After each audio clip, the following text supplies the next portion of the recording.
Alhamdulillah. Alhamdulillahirrahmanirrahim. Kembali lagi di Islami Tunda, Jamaah Islami Tunda yang dirahmati Allah. Masya Allah, waktu kita kembali membacakan pertanyaan masuk yang diberikan oleh Jamaah Islami Tunda yang ada di rumah. Kalau gitu kita kembali ke segmen Tanya Dong Ustadz. Kami semua tanya dong Ustadz. Oke, langsung aja kita masuk ke pertanyaan yang berikutnya dari Instagram hamba Allah. Assalamualaikum Ustadz. Waalaikumsalam warahmatullahi wabarakatuh. Dulu almarhum papa aku ingin sekali melihat aku menikah. Tapi setelah 4 tahun kepergian almarhum papa, aku belum bisa menjalankan surat wasiatnya. Apakah berdosa jika kita tidak langsung disegerakan menjalani surat wasiat dari almarhum? Nah, ini Ustadz Maulana mau izin dijawab. Mohon maaf, tanpa menggurui hanya mengingatkan, kalau dia perempuan itu kan dinikahi. Iya kan. Kalau laki-laki menikah, ya. Itu bedanya. Kalau laki-laki bisa saja dia bisa laksanakan. Itu pun juga melihat dari takdir. Karena ini nikah kan takdir, kita tidak tahu. Kemarin juga ada teman datang bertamu ke rumah, saya bilang, ya kasihannya bapak tidak lihat anaknya menikah. Iya. Padahal sebelumnya kan saya sudah bilang menikahlah. Mumpung orang tua masih hidup. Bukan wasiat dari bapaknya, dari saya. Oh, bapak siapanya kok bisa ngirim wasiat? Saya tetangganya. Kan saya bilang, saya tanya umur kamu sudah berapa? Udah hampir 30. Saya menikah lah, kasihan orang tuamu udah tua. Pasti walaupun dia tidak meminta kan, benar sudah meninggal, tapi ini dalam ketentuan juga, ini kan takdir. Kita tidak tahu bener. Itu. Kemudian dari usaha, ada namanya nasib, bagaimana kita mengusahakan. Tapi lihat dulu gendernya. Gender. Kalau dia laki-laki, dia menikah. Tapi perempuan kan dinikahi. Betul. Dan kita juga mohon maaf tanpa menggurui hanya mengingatkan, sosok orang tua siapapun merasa akan selesai tugasnya ketika anak itu sudah menikah, maka diwasiatkan ataupun tidak diwasiatkan, sebaiknya sosok anak tahu diri untuk bisa bersegera untuk menikah. Wasari ila magfiratin min rabbi wa jannatul ardi samawat dan muttaqin, bersegera atas 5 tadi, tobat, sholat, kemudian bayar utang, kemudian menyegerakan jenazah, kemudian yang kelima yakni bersegera untuk menikah. Karena dalam hal pernikahan ini mengangkat derajat, menyambung silaturahmi, mengangkat kemuliaan, memudahkan rezeki. Betapa begitu banyaknya kemuliaan ketika orang menikah. Mohon maaf tanpa menggurui hanya mengingatkan buat diri saya sendiri juga. Saya mau kasih kaca saya tahu tadi. Itu. Saya tadi mau kasih kaca, saya lagi colek Ustadz Hilman punya kaca nggak gitu saya bilang. Karena mohon maaf tanpa menggurui, ini pun bagaimana usaha manusia. Andai kata manusia bersatu, jin bersatu, dan dua-duanya bersatu untuk menikahkan seseorang. Kalau memang takdirnya tidak akan mungkin. Benar. Ini kita berbicara takdir lagi nih. Tapi tetaplah berbaik sangka, yakin ada jodoh. Yakin, Masya Allah. Yang terakhir itu yang paling penting kata-kata di garis bawahi. Yakin ada jodoh. Amin. Kita masuk ke pertanyaan berikutnya. Terima kasih banyak Ustadz Maulana ya. Dari Instagram hamba Allah juga nih. Assalamualaikum Ustadz. Waalaikumsalam warahmatullahi wabarakatuh. Masa ada surat wasiat yang bertuliskan tolong lunasi hutang mama ke si A? Satu. Tolong jangan lupa umrohkan mama. 2. Karena mama ingin sekali umroh. Tolong rumah jangan dijual walaupun sesusah apapun kalian nanti. 3. Tapi jujur ya, isi surat wasiat yang kayak gini bikin sedikit beban. Emang boleh surat wasiat ditulis hanya untuk bikin beban? Nah, ini Ustadz Syam mau izin dijawab nih. Jawabannya tidak boleh. Tidak boleh. Kalau pertanyaannya yang terakhir itu, bolehkah surat wasiat untuk jadi beban? Jawabannya tidak boleh.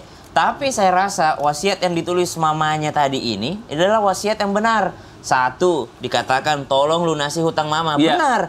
Ahli waris yang ditinggalkan itu wajib melunasi hutang orang tuanya. Diambil dari mana? Dari harta si orang tua yang ditinggalkan. Jadi bukan hartanya si anak. Misal mama meninggal dunia, emaknya meninggal dunia, dia meninggalkan rumah. Jadi wasiat yang ketiga tidak berlaku. Rumah yang ditinggalkan karena itu adalah hartanya mama, sedangkan dia punya hutang, maka dijual rumah itu untuk bayar hutangnya. Karena wajib dia membayarkan hutang seseorang yang sudah meninggal dunia dari hartanya orang yang meninggal dunia. Jadi sebelum bagi waris, sebelum dibagi-bagi daripada pembayaran rumah tadi, maka dijalankan dulu wasiatnya. 1, membayarkan hutangnya. Setelah itu wasiat yang kedua, tolong umrohkan. Kalau tidak bisa anaknya yang berangkat, badal umroh. Tahun 2021-2022 itu harga badal umroh 2.500.000. Oh, murah ya? Ya, sekarang tidak terlalu jauh, mungkin hanya sekitar seperti itu juga. 3 juta sekarang. 3 juta rupiah, subhanallah. Jadi kalau rumahnya dijual, anggaplah rumah semurah-murahnya 30 juta dia jual rumahnya. Bisa daripada uang tersebut sekaligus lunasi hutang orang tua, sekaligus daripada mengumrohkan, badal umrohkan untuk orang tua yang sudah meninggal tadi. Yang ketiga ini yang tidak dijalankan. Kenapa? Jangan kau jual rumah ini. Kenapa? Karena tidak dijual karena itu adalah harta yang ditinggalkan dari orang tuanya tadi, harta yang bisa dipakai untuk bayarkan hutangnya, harta yang bisa dipakai untuk badal umrohkan. Kalau tidak dari situ memang tidak punya harta anak-anaknya. Memang anak-anaknya juga qadarullah memang dalam keadaan susah, memang juga jangankan bayarkan hutang orang tuanya, hutang sendiri pun ada gitu ya. Tapi orang tuanya meninggalkan rumah, berarti dari rumah tersebut bisa diambil untuk bayar hutang, bisa diambil untuk mengumrohkan. Ada solusinya. Apa tuh? Dia yang beli rumah itu. Oh. Hasil uang beliannya, dia bayar utang orang tuanya. Kalau Dia anaknya punya duit. Itu anaknya susah. Karena dia bilang begitu aja dibilang beban. Ini kan nggak semua orang punya duit, Ustaz. Aduh, Masya Allah. Kita Terima kan kasih banyak. sangka kalau dia punya uang banyak. Ustaz Syah masih jawabannya. Nah, sekarang waktu kita mendengarkan muhasabah. Dilanjutkan doa dipimpin guru kita Ustaz Hilman. Fadhol Ustaz Hilman. Baik, Masya Allah, Tabarakallah. Jamaah Islam itu indah yang dicintai Allah Subhanahu wa Ta'ala. Setiap wasiat yang disampaikan oleh Rasulullah Sallallahu Alaihi Wasallam itu adalah bekal agar hidup kita bisa mendapatkan kebaikan. Jaga semua wasiatnya dari semua yang tadi kita sampaikan. Barangkali mulai dari lisan, bicara yang baik, jangan menyakiti hati orang lain. Berbuat yang baik, jadi suami yang baik, jadi orang tua yang baik, jadi anak yang baik, jadi tetangga yang baik. Itu adalah semua kebaikan. Dan kita percaya setiap kebaikan pasti balasannya adalah kebaikan. Dan ingat, setelah ini ada fase-fase kehidupan yang akan kita jalani. Dunia bukan tempat tinggal kita, tapi dunia tempat meninggal kita. Hidup bukan untuk hidup, tapi hidup untuk yang maha hidup. Mati bukan akhir kehidupan, justru mati itu adalah awal kehidupan yang sebenarnya. Maka jamaah, jika sampai saat ini Allah masih titipkan usia kepada kita, ingat 2 hal. 1, karena Allah tahu amal kita masih sedikit, sehingga Allah berikan usia agar di sisa usia ini kita menambahkan amal kita sebelum kita kembali kepada Allah. Atau yang kedua, karena Allah tahu dosa kita banyak, sehingga Allah berikan usia agar di sisa usia ini kita banyak minta ampun, bertobat kepada Allah Subhanahu wa Ta'ala. Mari kita angkat kedua telapak tangan kita. Silahkan aminkan dalam hati masing-masing. A'udzubillahi minasyaitonirrajim. Bismillahirrahmanirrahim. Alhamdulillahirabbil alamin. Allahumma shalli ala sayyidina Muhammadin wa ala alihi wa sahbihi ajmain. Ya Allah, ampuni dosa-dosa kami. Ya Allah, ampuni semua kesalahan kami. Ya Allah, angkat semua masalah kami.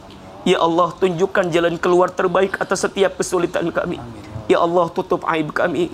Ya Allah, sembuhkan penyakit kami. Ya Allah, mudahkan semua hajat-hajat kami. Amin, ya Allah. Ya Allah, kami mohon lembutkan hati kami. Bimbing hari-hari kami dalam kebaikan dan perbaikan, ya Allah, sebelum kelak kami kembali kepadamu, ya Rabbal Alamin. Ya Allah, perbaiki dunia kami, perbaiki nanti akhirat kami, dan masukkan kami semua kelak, ya Rabb, ke dalam surgamu, dan jauhkan kami dari semua siksamu nanti, ya Rabbal Alamin. Rabbana atina fid dunya hasanah wa fil akhirati hasanah wa qina adzabannar. Subhana rabbika rabbil izzati amma yasifun. Wa salamun alal mursalin walhamdulillahi rabbil alamin. Alhamdulillahi rabbil alamin. Masya Allah, alhamdulillah. Demikianlah pertemuan kita hari ini, semoga bermanfaat. Sekali lagi mohon maaf atas segala kekurangan. Wabillahi taufiq wal hidayah. Wassalamualaikum warahmatullahi wabarakatuh. Waalaikumsalam warahmatullahi wabarakatuh. Allah ya Nabi